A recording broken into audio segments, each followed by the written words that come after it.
If you find your passion, you're gonna have this tremendous energy. It's sustainable energy. But momentum requires you always do the next thing to keep the momentum going. And the reason you get yourself in a passionate place is so that you change your life, and the only thing that changes your life is making a decision. So while you're in this passionate state, that's where you make decisions. You don't make decisions when you're like, oh, I don't know, what do you think? All right, let's decide. If you make a decision in a state without momentum, if you make a decision from a place where there's no passion, you are not gonna get momentum. It'll kill momentum. It's decide, commit, and resolve. Some of you, in the past, you've gotten momentum, you've gotten passionate, you've even made a decision, but a decision is the first step. Decision is like a war. I gotta do this or that. All right, I'm gonna make myself do this. But commitment is when you now, after you've decided, you commit to do this for the long term. Whether it's hard or easy, doesn't matter. You're doing this. It takes it from this moment and it carries it into the future even when things are difficult. And the third state is resolve. Resolve means it's done. It's like, it doesn't even if you took action, it's done inside you, so it's done out there. There's no question whatsoever. Then once you decide, the only way the commitment and the energy and the momentum continues is if you take immediate, massive what, my friends? Massive what? Write down in your notes, massive action is the cure-all. Massive action is the cure-all. If you're having a difficult time with something, your relationship isn't where you want it to be, your finances are not where you want to be, your body's not where you want to be, your business is not where you want to be, you need to take massive action. And if that doesn't work, try something else. If that doesn't work, try something else. Keep going with massive action and you will find the way because it will give you momentum. If you want to grow a business, I can teach you a million strategies that'll change you overnight. And if I get you to use a strategy and grow your business 30% like that, you are gonna get so excited that your story about your business will change, won't it? You're like, I can rip this open. I'm gonna make this thing 100% more profitable. That's why 80% of those people, I can grow them 30 to 130%. Because once I get into momentum, people's story changes. And when their story changes, the third and most important thing changes, their state. Because that's what really changes it all.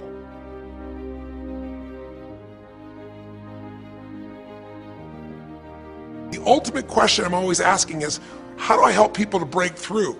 The question is, what are you breaking through to? In essence, all of us at some level to feel alive have to always feel like we're growing. When people ask me, what does it take to be happy? I always tell them one word, progress. Progress equals happiness. Even if you're not where you want to be yet, if you're on the road, if you're improving, if you're making progress, you're going to love it. You're going to feel alive. On the other hand, it doesn't matter how successful you are, if you stop growing, you start dying inside. Now, how does this relate to this session on breakthrough? Well, I'll say it's really simple. If you and I want to know what it takes to be happy, we have to understand what is our current blueprint of how our life's supposed to be. Now, what do I mean by blueprint? Well, we have a story in our head of how life's supposed to be. Some people's story is you work hard in school, you become really great, you're a nice person, you're a good person, and then you grow up and you take care of yourself and you find the ideal man and you fall in love and you have a white picket fence and you have 3 perfect children and you live happily ever after. Somebody else's story, the old story was you work really hard in school, you excel in college, you go to work for a big corporation, and you move up through the ranks until you're the president or chairman of the company and you become successful and respected throughout life. These are some old stories. Obviously, the stories that we hear today of what people's lives are supposed to be like are completely diverse. We no longer have these little archetypes, but one archetype still seems to remain. And that archetype is, in order for you to really feel like you're enough, many people believe they have to achieve an enormous amount. They may do it in different ways. They may do it by building a company and taking it public when they're 27 or 25 years old, or they find and create a new technology, or they become a very special doctor. But we live in a culture in the West that teaches people that you're not enough unless you do something really special and unique, and we define special and unique in interesting ways. A school teacher is not special and unique. A mother who stays home with her children day and night, sculpting their minds, their bodies, their souls, and their future is not special. We live in a world today where we treat teachers like they're nobody and pay them accordingly, and we wonder why our children seem to have challenges in learning and growing or being engaged in school. When we spend thousands of dollars on some item like a computer, but what we look at overall, we invest in for the teacher and for that person who's the personal connection with them is so small. We live in a society where many women look down and say, well, you're just a housewife, you're just a mother. See, some of the pain we have in our society is not because there's one right or one wrong approach, but because we try to make everybody fit into some particular approach to life. Here's what's going to make you happy or make you unhappy in life. It's real simple. Let's do a quick test. If you're in a situation right now where you look at your life, I know there's an area of your life that you probably feel pretty darn good about. Even if you're not happy with your finances, I bet you feel damn good close to your kids. Or if you're not close to your kids, maybe you don't have any kids, maybe you feel really good about your career. If you're doing not so good in your career, maybe you got a really great body that you've trimmed down or strengthened up, or you really shaped yourself the way you want, muscularly, or in the way you look. Or if that's not happening, maybe you feel a really special connection with God, or really close to your mother or father or your family, whatever. Almost everybody has an area of their life they feel really good about if they're honest and if they're fair to themselves. What's an area of your life you really feel happy about? And I want you to think about it for a moment, truthfully. What's an area in your life today that if you wanted to be happy about it, you really could feel proud about it? You could feel like it's an area you're doing darn well in. And if you're really hard on yourself, there's still an area. What's an area? I want you to think of it right now. And I want you to think of that area, whether it's your body or your finances or your career or your intimate relationship or your relationship with your kids or your relationship with your creator, whatever it is. I want you to think about, why are you happy with that area of your life right now today? Why are you happy with that area of your life right now today? Really think about it. If you were in a seminar with me, I'd have you write this down. And if you can put me on hold here for a second, because I'd like to reveal to you what the formula is for happiness. And if I say there's a formula for happiness and here's what it is, you're going to go, yeah, sure, that's what he says. But if you put down the answer and we can see the formula is real without me telling you what it is, you get to look at your own life and say it matches. You're going to know this is right. So you could stop this right now if you want, put me on hold, and just write down what's an area of your life you're really, really happy about, you're really pleased with, or you could be if you wanted to focus on it. And why are you happy with that part of your life right now? Even if you're not happy with everything, what's the area you're happy with and why? Put me on hold right now, or if you're not going to do that, just think for a moment. Why? Specifically, be real. Why? Now, when I ask this, if you turn me back on now, if I ask this of an audience, I'll have people write this down for a few minutes, and I'll call on people, and I'll say, share with the person next to you first. What are you happy about, and why are you happy in that area? And be specific. And after they share, I'll have people stand up, I'll call on a variety of people, and I say, ma'am, tell me, what are you happy about? And she'll say, well, honestly, I'm really happy with my body. She goes, I never thought I'd say that, but I used to be so unhappy with it, and I did some things, I pushed myself through, and now I exercise regularly, and I'm not perfect, but I feel fit, I feel strong, I feel energetic, and that's really, it just feels good to me. Now, I say to everybody, I'm now going to show you what the formula for happiness is, and it's real simple. I want to reveal it to you so you don't ever forget it. Whenever you're happy with an area of your life, it's because right now, your current life experience, I call it your LC, your life conditions, the conditions of your life conditions in that area match or are equal to your blueprint, your story, your belief about how life should be in that area. So this woman says to me, I'm really happy with my body because it's not perfect. Her blueprint is I don't need to be perfect, but it's so much better than it was. I'm fit and I'm strong and I have this energy. Her mental blueprint says I should be fit, strong, and have energy. I don't need to be perfect, but I should be that way. Well, when my life, my body matches how I think it should be, I feel good about my life. I'll ask somebody else. I'll say, tell me an area you're happy with. Someone else will say, well, I'm really happy with my career. And why? Well, I'm doing better than I even thought I would be. I'm ahead of the schedule of where I hoped I'd be at this stage. I'm working at this level in this company and I have these skills and this ability and it's even better than I thought. Well, once again, listen, this person's happy with this area of their life because their current life conditions in the area called their career are even better than they expected they would be, better than their blueprint, better than their belief of how it should be. If it's really better, you tend to be over the moon. One woman would say, I gotta tell you, I said, I'm the happiest I've ever been in my whole life. How come? She goes, because I have this man in my life and I'm in love with him and he loves me and I can be myself with him. And we have this incredible intimacy and this passion and we want to be with each other all the time and I never get bored with him. Well, what's her blueprint? You want to be with somebody that you can have total intimacy with, somebody who you love and loves you. Those are part of her rules, her beliefs of how it should be. She said, it needs to be, I never want to be with anybody else. I want to be with them every moment. Her blueprint about how life should be and the way she lives, her relationship's even better than she hoped. When it's better than you hoped, you're going to be totally excited. So think about this then. What's an area you're not happy with? Let's see if we can find the formula for unhappiness. If the formula for happiness is to be able to meet your expectations or exceed them, that really makes you excited, but to be happy, you gotta at least meet it. It doesn't have to be perfect. But if you generally are meeting what you expect you want from your life in that area, you feel good. Life conditions match blueprint, feel good. So what makes you feel bad? What creates pain, stress, frustration? Real easy way to figure it out. Answer this question. What's an area of your life you're not happy with? I mean, be honest with yourself. And even if your life is great in all kinds of ways, I'm sure there's an area you'd like to improve. Anybody who's honest, if they're doing great in their career, very often they don't take care of their body so much. If they're really focused on their body, very often they find themselves in a position where they're not spending enough time with their kids. Or if they're spending time with their kids, their intimate relationship's not doing so well. Because it's the nature of human beings to focus on areas they feel comfortable with and strong in and give those time. And the areas they don't feel so strong and they go, I don't have time for it. What they're really saying is, I don't feel very competent in that area. So what's an area of your life that you are not as happy with? I mean, it's healthy, honestly, to look at areas and say, I don't like it, I want more. This whole concept of a breakthrough is about how do I close the gap between where I am right now and where I want to be. That's what we're here to do. It's like, here's where I want to be, here's where I am. It's healthy to see there's a gap. That makes me have this hunger, this drive to grow, to feel alive, to expand as a human being. So is it your body? Is it your finances? Is it your career? Is it your spiritual life or lack thereof in terms of feeling connected in that area? Is it your kids? Right? What's the area? What's the area that's not where you want it to be? And then answer for a moment, why aren't you happy with that area of your life right now? Why specifically today are you not happy with that area of your life at this stage of your time of your life? Again, you can stop this and write it down.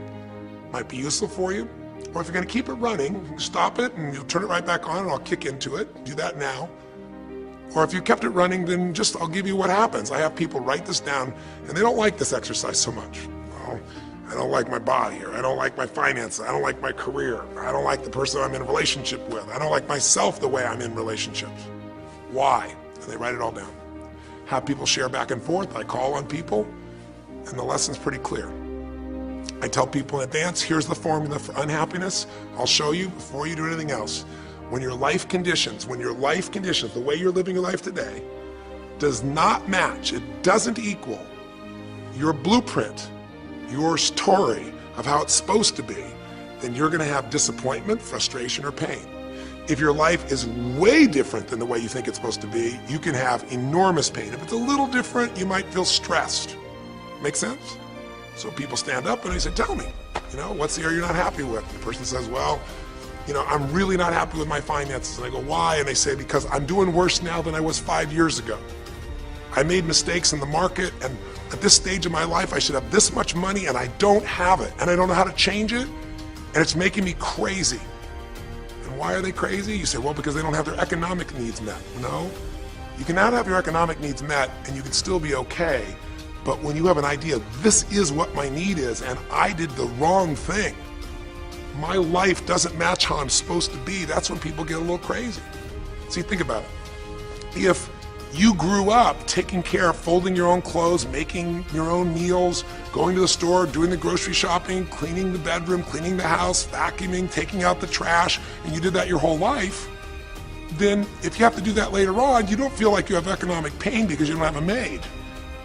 But if you grew up in an environment where everything was done for you, you never have to work, and now suddenly you have to work incredibly hard to just pay enough money to pay your bills, and all of a sudden food is building up and the house is dirty and your clothes aren't folded and nothing matches, you might find yourself really angry and frustrated because you have a different story about how life's supposed to be than how it is. Someone else will say, well, I'll tell you why, because I'm in a situation now where, I'm 30 pounds heavier than I should be. Should be is the key word. There are people in all cultures who love being big. There are people that will walk around and someone else might think they're massively overweight, but they're going, I own this, honey, and they really, truly, they match their blueprint. Big is beautiful, because their idea is big is beautiful. I'm big, that's beautiful, matches my blueprint. Rock and roll, I'm happy as can be. Somebody else can look like a twig and be stressed out saying, I hate my body. Because their blueprint says I should be the skinniest thing on earth and I'm not skinny enough. Am I making sense? When your life conditions don't match your blueprint, you're going to have pain. But here's when you suffer. When I ask people, who here has been through the dark night of the soul? Who's been here in a situation where you feel like life isn't worth living, or we feel like a pain that just will never go away? And a lot of people write down those experiences, like Joaquin. So you'll begin to understand what the issue is I'm talking about here. Joaquin, if you recall, was in a situation where this man felt like there was no reason to live. He couldn't work, he couldn't do anything, his life was worthless.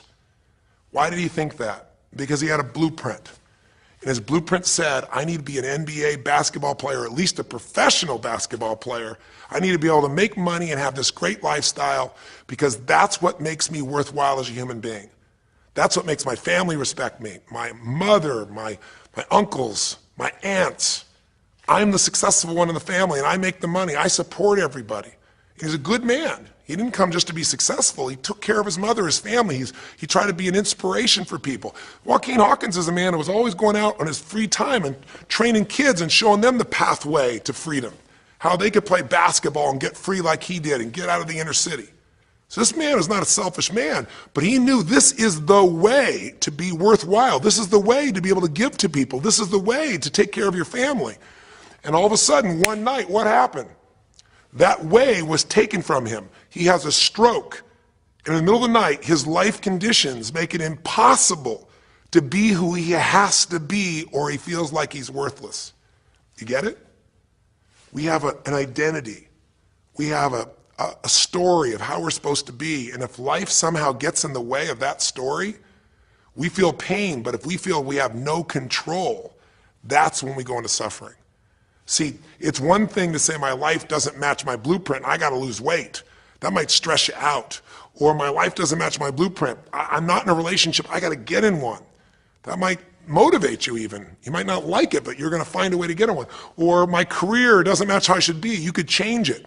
But when you start believing that your life doesn't match your blueprint and you have no control to change it, you're helpless, that's when people suffer. And so this week, for your breakthrough, it's a chance for you to start to take a look at your blueprint anywhere you're really having pain. Hey, look, if you're doing great in some area of your life, celebrate it, of course, and I'm sure there are many areas you are. But life is really a series of growth spurts. I mean, two things in life make you feel alive: growing and giving. And what's really wonderful about this man, Joaquin, is he was constantly growing, trying to get better, trying to be a better teammate, a better basketball player. Think about it, when he didn't make the teams and he didn't make the NBA, he didn't give up, he worked even harder. The guy was always striving to become something. And he became it, and he achieved it, and then life took it from him. Isn't that the common denominator with so many of the people in the stories of this 6-part series that you saw, these 6 specials? I mean, Frank and Kristen had a blueprint of what life was supposed to be about. We're supposed to get married and have children, and we're gonna have our own business. And all of a sudden, life doesn't match the blueprint. And suddenly, there's depression. Because in their case, they said there's nothing we could do. But they were wrong. They were wrong because they discovered, and Frank discovered, I can make a difference in my wife. The chair, even though I didn't create this and didn't ask for it, this chair does not define me. I can become more than I was before. I can have the impact with my wife. I can have children. We had to change his blueprint because we couldn't change all the conditions of his life. Does that make sense? I couldn't get him to physically walk again. Maybe someday he will, but we can't count on that. What we got to count on is that he can be fulfilled by seeing he isn't helpless. And I did that through a series of experiences that violated what he thought he couldn't do. The same thing was true with almost every one of the people we worked with at some level. And in Joaquin's example, it was also true. Joaquin said, well, I can't ever have this quality of life again because I'm not a professional basketball player. And he was locked into that mindset, and all of us get locked at times. But to his credit, through a system of steps, we were able to break him out of that. We were get him to see that he isn't helpless. Because here's your choice. Watch this now. If you're suffering, if you're in pain, your life doesn't match how you think it should be, and you think you're helpless to change it, now you have only 3 choices. Choice 1, blame something. And that's what Joaquin did, if you recall. He blamed his coach, he blamed what happened to him, and of course these things were outside his control. But he blamed his coach. And a big part of the healing, if you watch this session, was bringing his coach in and getting him to see, hey, you know what, all that anger, all that resentment inside of you, Joaquin, A, it's not based on the truth, and B, like Nelson Mandela said, having resentment in your soul is like drinking poison and hoping that your enemy will die. It doesn't work that way. And when Joaquin was able to break out, his breakthrough was a change in perception, to realize this coach wasn't stopping me. I just felt like I lost everything, and so I don't know how to change it, so I'm looking for something to be mad about, someone to blame, so I don't have to blame myself, or I don't have to feel so helpless. Because when you're angry, you don't feel so helpless. You feel strong for the moment, even though it's a fake strength. When he was able to make that breakthrough, he could stop blaming, because these are your 3 choices. When life doesn't match how you think it should be, blame something. An event, someone else, or yourself. As we talked about earlier in this series, blame games just destroy you. There's no progress when you blame. For the moment, you feel okay, but nothing changes. What are your real choices? You only have 2 choices in life. If life doesn't match your blueprint, you either have to change your life. That is, you got to say, you know what, my body isn't there, I'm going to go work out. My relationship isn't there, I'm going to change it. I'm not making what I got to make, I'm going to retool, I'm going to get a new skill, I'm going to go back to school, I'm going to start a business, I'm going to do something. You have to do something to change your life. Or, in order for you to be happy, if you can't change your life, you're going to have to change your blueprint. Usually in life, it requires a little bit of each. Does that make sense? And if you change your life and change your blueprint, you can have an extraordinary life. And what you witnessed this man do was, once he let go of his anger and his denial, once he started to look at things, he began to find, by spending time with his family, that he was worthwhile being loved whether he played basketball or not. Of course, professional basketball was no longer a part of it. And we got to get Joaquin to shift that.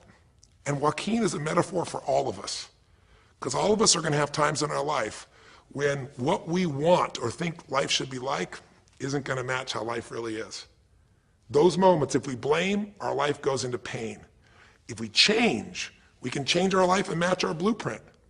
But we have to also know when it's not within our control. And that's how we're able to make a shift and change what our story is for our life, what our expectations are, not by lowering them, but by changing what that model really is. I hope this makes sense to you. I'll give you a great example.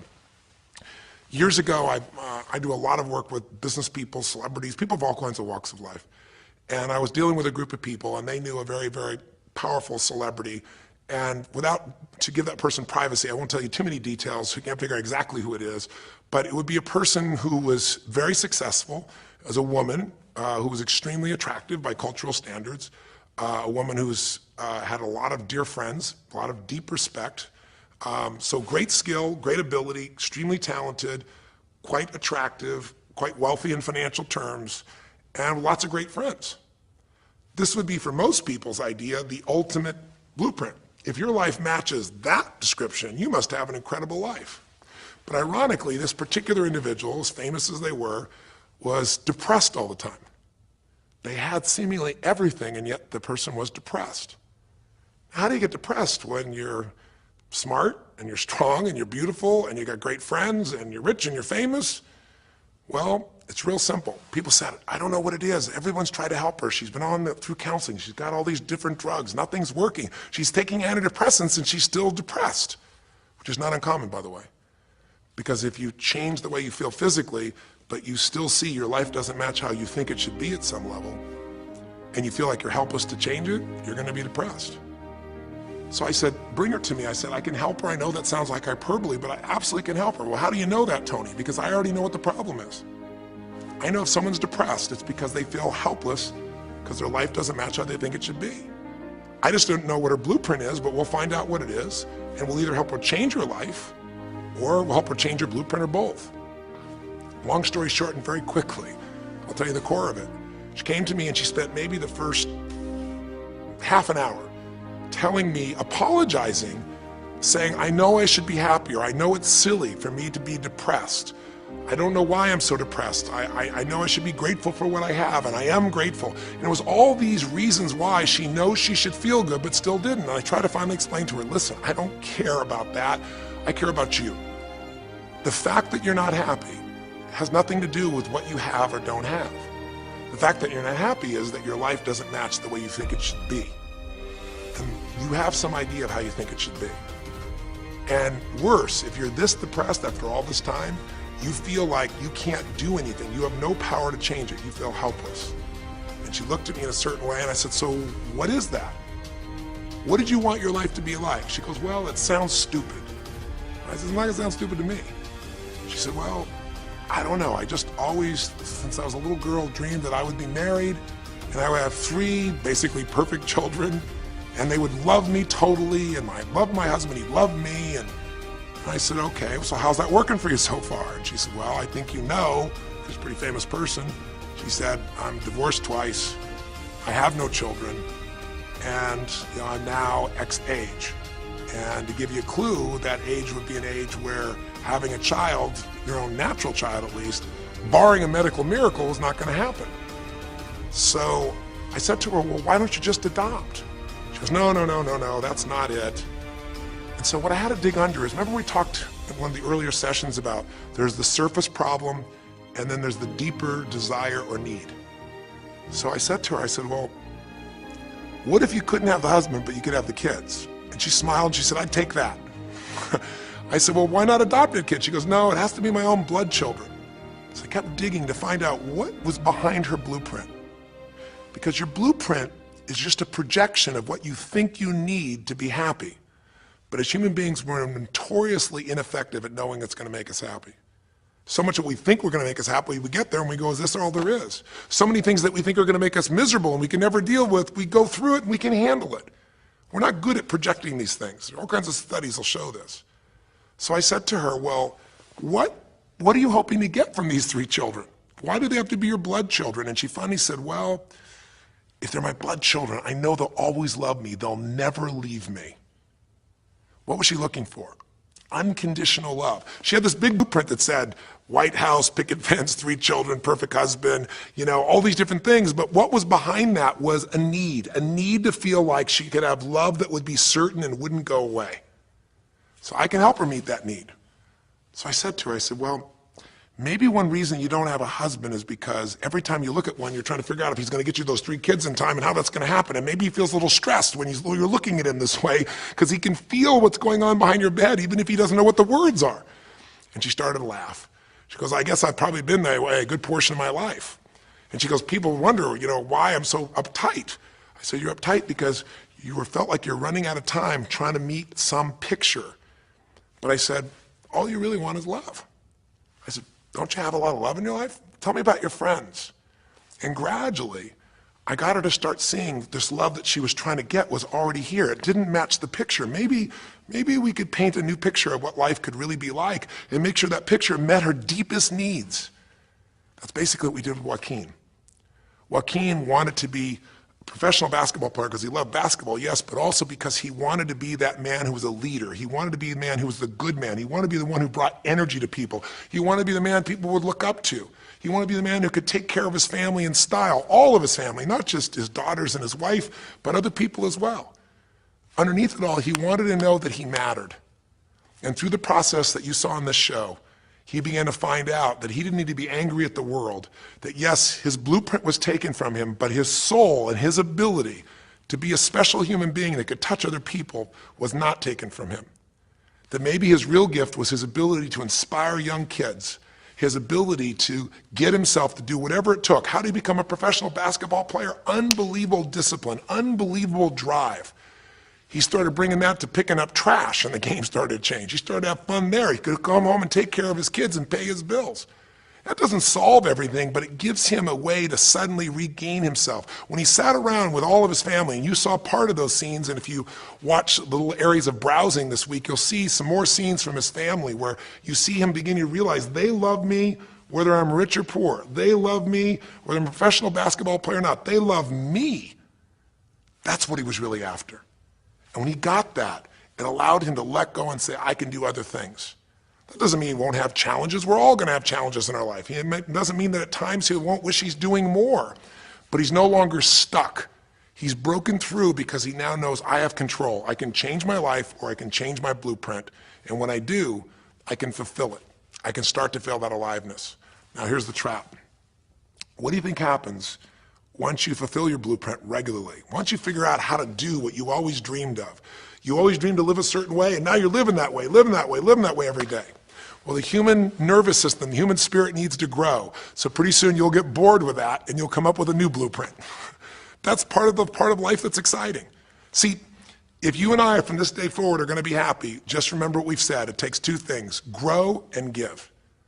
A meaningful life comes from growing, that sense of progress, and it comes from having life not just be about me, but about we, doing something that makes me feel connected to other people besides myself. That growth, that sense of contribution fills a deep spiritual need that we all have. If you are unhappy in your life, you got three choices, really two. Blame, that's not a choice, it's not going to work. Don't blame someone else, don't blame the event, don't blame yourself. Just figure out what you're going to do to change your life. That's my specialty. If you like my coaching or my team's coaching, come visit with us. Come to an event. Come get a coach. Come through a program, and we'll guide you through it more than just a few minutes like this, and we'll do it directly, in an environment that'll shift you. Or change your blueprint. You're going to have to rewire what's going on inside, and that's what we focus on as well. So I hope this journey has been an interesting one for you. I hope it's opened up your eyes to what it takes to go from where you are to where you want to be. It takes changing your emotional pattern. It takes bringing presence to your life. It takes realizing you have no problems compared to somebody else and putting your life in perspective. It takes the ability to deal with those extreme stresses that happen in your life by questioning your limiting beliefs. And again, we'd love to coach you and show you how to change those in a permanent way where it happens automatically, just like lifting weights so often until the muscle's always there and you find yourself able to follow through. It takes for you to be able to figure out how to deal with crisis and how to turn it around. It takes facing your fear. It takes pushing yourself through what used to stop you. It takes putting yourself in a position where you connect to what's more important than just yourself, what you value than just yourself. And it takes, I think in this case also, the ability to realize that no matter what happens to you, you're more than that moment. You're more than the story you think you're supposed to be. And that even when you're not matching what you think you need to be, maybe there's a reason for that. Maybe you're having to find a different part of yourself that's going to fulfill you at a much deeper level. Sometimes failing to get your goal gives you your destiny. I can't tell you how many people I've known over the years who had an idea of what they thought their life was supposed to be like, and they didn't achieve it, and they felt miserable and upset and frustrated, and one day an opening happened and they went, oh my God, thank God that didn't happen. I think it's Garth Brooks had a great song, and it's a song about when he was in high school and he was in love with this girl, infatuated with her, and she didn't even know that he existed. And he prayed to God every day that she would notice him, that she would fall in love with him. And then sure enough, she never did. He was so disappointed. His blueprint didn't match. His life didn't match it because she didn't even know he existed. And he felt this suffering. He could do nothing to turn it around. Well, 15 years later, he became a guy named Garth Brooks, somebody everybody knew, and he could rock, stadiums with his energy and his song and his music. And he goes back to be at his high school reunion. I think it was his 15-year reunion, if I remember correctly. I don't remember the exact year, but all I remember is he said he saw that woman that he was so obsessed by. He was looking forward to seeing her. And now he was Garth Brooks, and he met her. And after he met her and spent some time with her, he wrote a song called Thank God for Unanswered Prayers. Sometimes not getting your blueprint's the best thing that ever happened, because the disappointment drives you to find something more important inside of you. Or not getting it makes you look for another aspect of your life, a spiritual aspect, a family aspect, a physical aspect. If you can just trust that life doesn't happen to you, it happens for you, then you can find in any situation a benefit that can take your life to the next level. I don't care if you're Frank and Kristen. I don't care if you're, Mandy and Scott. I don't care if you're Joaquin and Kim. Every one of us in our life is going to face situations where it feels like we have total trauma, something that's been taken from us. The real question is, what are you going to do with it? Some people just live in their story of what they don't have, and they have the right to do that. If Frank and Kristen lived in pain and felt bad, we'd all say they have the right to do it. It's the difference between what you have the right to do and what you deserve to give yourself and others. We have the ability to transcend whatever happens to us. There's something called post-traumatic growth. Very few people know about it. Two people go through the same stress, one's destroyed, the other grows. What's the difference? The people that grow will not give up. They don't have any excuses. They find the way to break through whatever it takes. And when they do, three things happen. Number one, they realize who they really are and what they're capable of. They realize they're so much stronger than they thought they were. And number two, they deepen all their relationships. You want to know who really cares about you, who you love and who loves you? Go through some tragedy, go through some hard times. All your Facebook friends go away. Your real friends, your real family shows up for you, and you show up for them, and it deepens your relationships. And the third thing happens, if you can push yourself through and break through whatever challenges life gives you, is each time you have a breakthrough, you get stronger.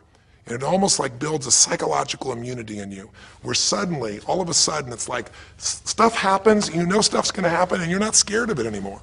Because after you've been through a stroke, after you've been through, losing the use of some of your body, your senses, after you lose a family member, and you break through to that, you get to the other side, it's like, give me your best shot, life.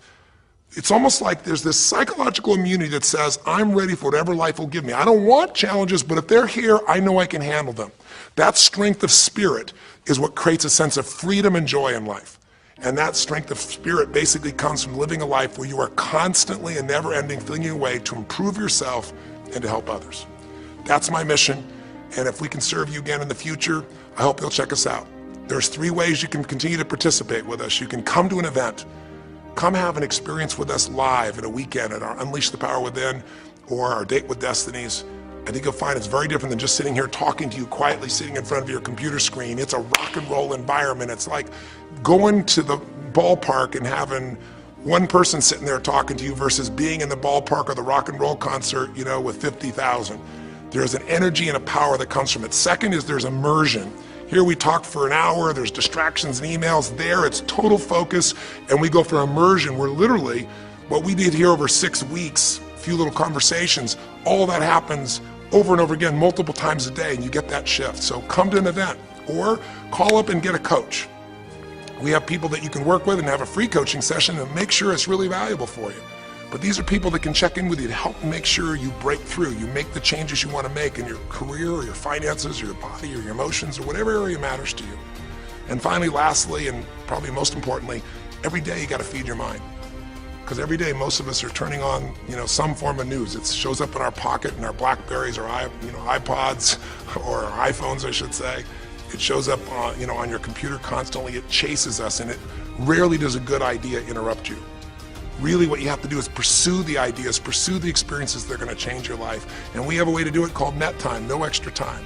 A way where you can keep feeding your mind the stuff that really matters with some products or services. So if you're interested in any of those things, be sure to click on your interest of an event or interest in having a free coaching session, or maybe try one of our audio programs, because the other challenge here is with video, you got to sit here potentially and watch me, but with audio, you can do it while you're working out, you can do it while you're cleaning the house, you can do it while you're driving in the car, while you're getting to work.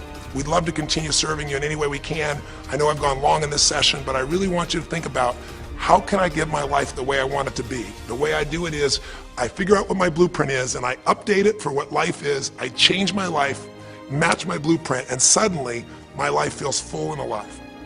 Thank you for the time that we spent together here. I've really enjoyed our time, and I hope that this breakthrough series reminds you to never settle for less than you can be. Never settle for less than you can give or you can share. Live strong, live with passion, and God bless.